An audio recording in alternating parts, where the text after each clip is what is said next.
Berbicara tentang gurun, pasti yang ada di pikiran kita adalah daratan tandus, kering, gersang, panas, dan tidak ada kehidupan, apalagi air. Anggapan itu tidak sepenuhnya salah. Namun, ada yang berbeda di gurun-gurun Taklimakan di Xinjiang, Cina. Gurun ini memiliki lautan di bawah tanah. Para ilmuwan telah menemukan rahasia menakjubkan di bawah gurun ini, yaitu terdapat lautan bawah tanah yang sangat besar.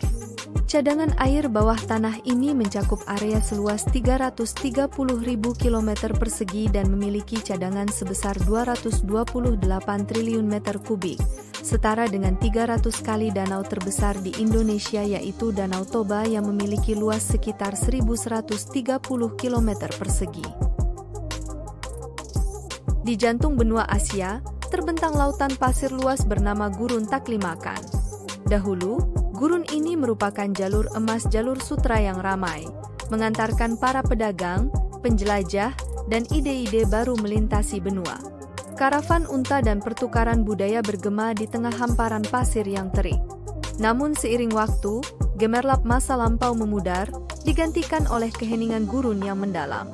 Angin dan pasir kini mendominasi wilayah ini, melukis lanskap tandus yang membentang seluas 337.600 km persegi, setara dengan luas Selandia Baru. Terletak jauh dari pengaruh laut, Taklimakan menjelma menjadi salah satu tempat terkering di bumi. Musim panasnya bagaikan neraka, di mana suhu dengan mudah menembus 70 derajat Celcius. Sinar matahari yang terik dan angin panas tanpa ampun mendera, menantang kelangsungan hidup di lingkungan ekstrim ini.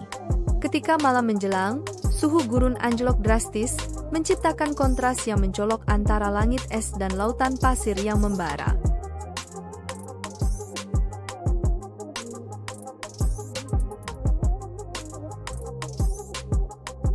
Pada awal tahun 1984, Gurun Taklimakan yang terkenal tandus dan kering menjadi saksi bisu ekspedisi ambisius tim peneliti Cina yang terdiri dari 30 ahli geologi.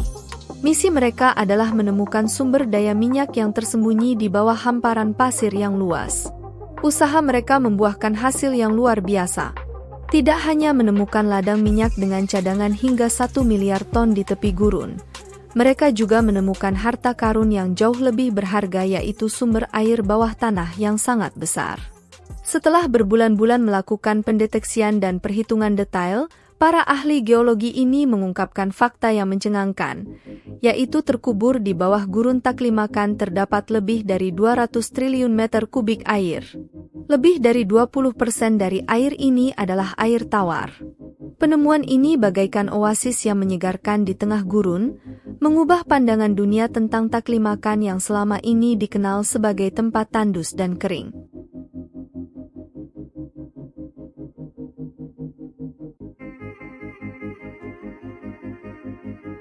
Secara geografis, gurun Taklimakan yang luas dikelilingi oleh beberapa pegunungan tinggi, bagaikan raksasa yang melindungi lautan pasir ini.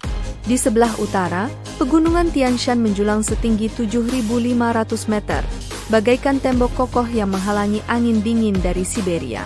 Di selatan, pegunungan Kunlun yang lebih tinggi, mencapai 7.700 meter, berdiri tegak bagaikan benteng alami. Di sebelah barat, dataran tinggi Pamir yang berketinggian 4.500 meter melengkapi barisan penjaga ini, membentengi Taklimakan dari pengaruh luar.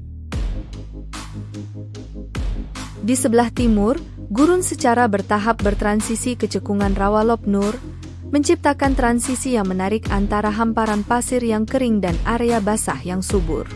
Di sisi selatan dan barat gurun, zona transisi antara pegunungan dan gurun ini dihiasi oleh dataran rendah gurun miring, hasil dari endapan kerikil dan puing-puing yang dibawa oleh air dan angin selama berabad-abad. Pegunungan-pegunungan ini memainkan peran penting dalam menjaga kelangsungan hidup Taklimakan. Puncak-puncak mereka yang tinggi, diselimuti salju tebal, menjadi sumber air yang vital bagi gurun.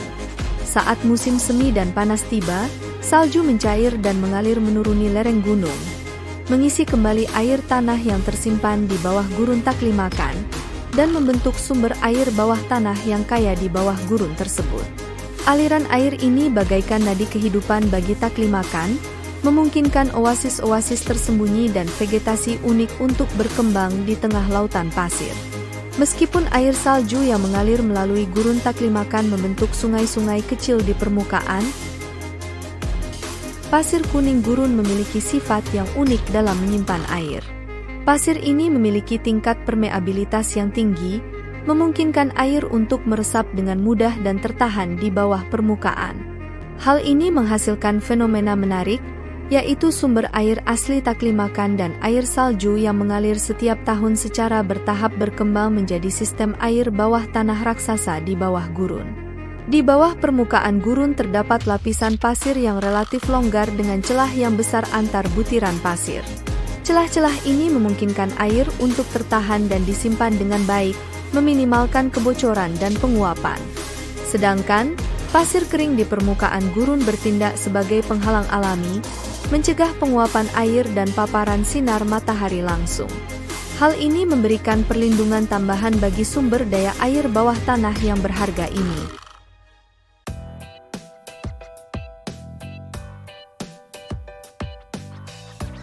Meskipun gurun Taklimakan menyimpan sumber daya air bawah tanah yang sangat besar, akan tetapi tidak mudah bagi manusia untuk mengembangkan sumber daya air bawah tanah di bawah gurun Taklimakan tersebut. Sumber daya air yang berharga ini tersembunyi di akuifer bawah tanah dengan kedalaman 200 hingga 300 meter, atau bahkan lebih dari 1000 meter. Apabila Cina ingin mengakses sumber air ini, mereka memerlukan bor bertekanan tinggi dan serangkaian peralatan khusus. Hal ini tidak hanya menuntut secara teknis, tetapi juga membutuhkan investasi besar dalam tenaga kerja, material, dan sumber daya keuangan. Selain itu, air tanah di bawah gurun dipengaruhi oleh lingkungan gurun yang unik, dan sebagian besar kualitas air memiliki banyak masalah, seperti salinitas tinggi, kandungan garam tinggi, kesadahan tinggi, dan kandungan fluor tinggi. Mengubah air berkualitas buruk ini menjadi air minum atau air yang cocok untuk irigasi membutuhkan pemrosesan dan pemurnian yang kompleks dan canggih. Lebih lanjut, jaringan pipa air dan fasilitas pendukung yang sesuai harus dibangun, yang sangat meningkatkan kesulitan dan biaya pengembangan dan pemanfaatan sumber daya air ini. Hingga saat ini, para ahli geologi belum menjelajahi area di mana sumber daya air tanah didistribusikan. Jika penambangan dilakukan terburu-buru, amblesan permukaan tanah dapat terjadi di area dengan tanah yang longgar. Lebih penting lagi, air tanah adalah sistem yang saling terhubung secara integral. Setiap eksploitasi air tanah di gurun dapat segera menyebabkan penurunan seluruh permukaan air tanah. Hal ini tidak hanya akan menyebabkan kerusakan permanen pada lingkungan ekologi lokal, tetapi juga dapat mempengaruhi pasokan air domestik di sekitarnya. Oleh sebab itu, negara seperti Cina pun harus berpikir dua kali untuk memanfaatkan sumber air di bawah gurun tersebut. Pengembangan air bawah tanah di gurun Taklimakan berisiko tinggi dan dapat menyebabkan kerusakan lingkungan yang serius jika tidak dilakukan dengan hati-hati. Maka dari alasan itulah, sampai saat ini Cina belum melakukan aktivitas untuk mengelola lautan di bawah gurun Taklimakan tersebut.